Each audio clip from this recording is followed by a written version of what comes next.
जय हिंद साथियों। आज की वीडियो में एक टॉपिक को कवर करने वाले हैं। वो टॉपिक का नाम है कि कोई भी देश यदि नोट छापता है तो उस देश में कभी कभी महंगाई क्यों बढ़ जाती है।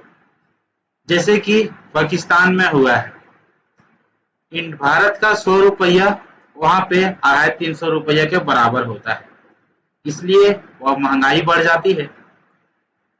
तो अब बात करते हैं कि मान लीजिए कि कोई देश है,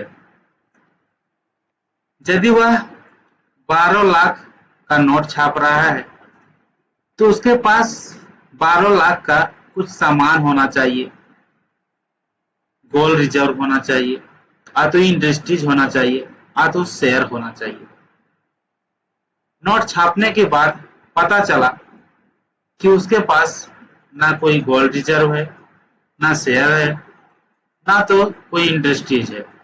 तो उसमें से उस देश को क्या होता है, उस देश का महंगाई बढ़ जाती है, जो करेंसी जो होता है उसका डिसेबल हो जाती है।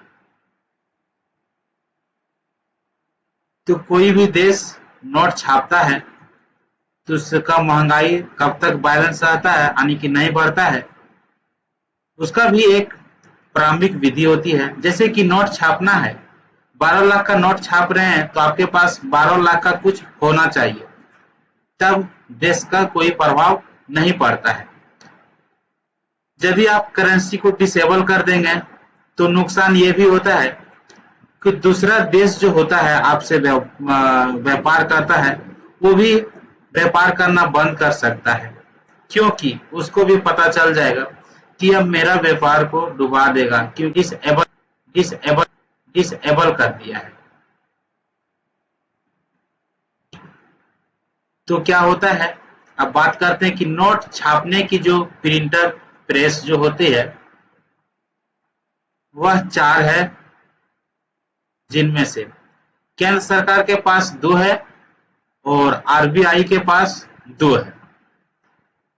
तो आरबीआई जो होती है वह नोट जब छापती है तो वित्त मंत्रालय के सहमति से छापती है, बिना वित्त मंत्रालय के सहमति से नहीं छाप सकती है।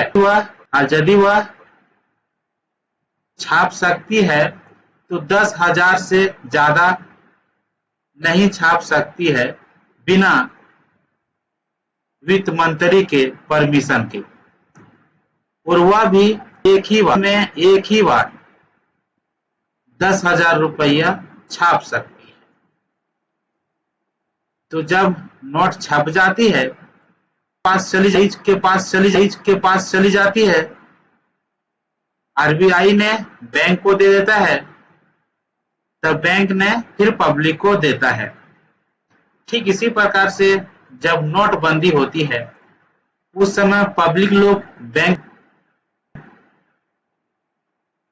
बैंक वाला आरबीआई को दे देते हैं। उसके बाद आरबीआई जो करे उसको जला दे या कचरे में फेंक दे, उसका मन। तो इस प्रकार से कुछ देश जो नोट छापने में गड़बड़ी करता है उस समय इसका महंगाई। मिलते हैं नेक्स्ट वीडियो में। यदि वीडियो अच्छा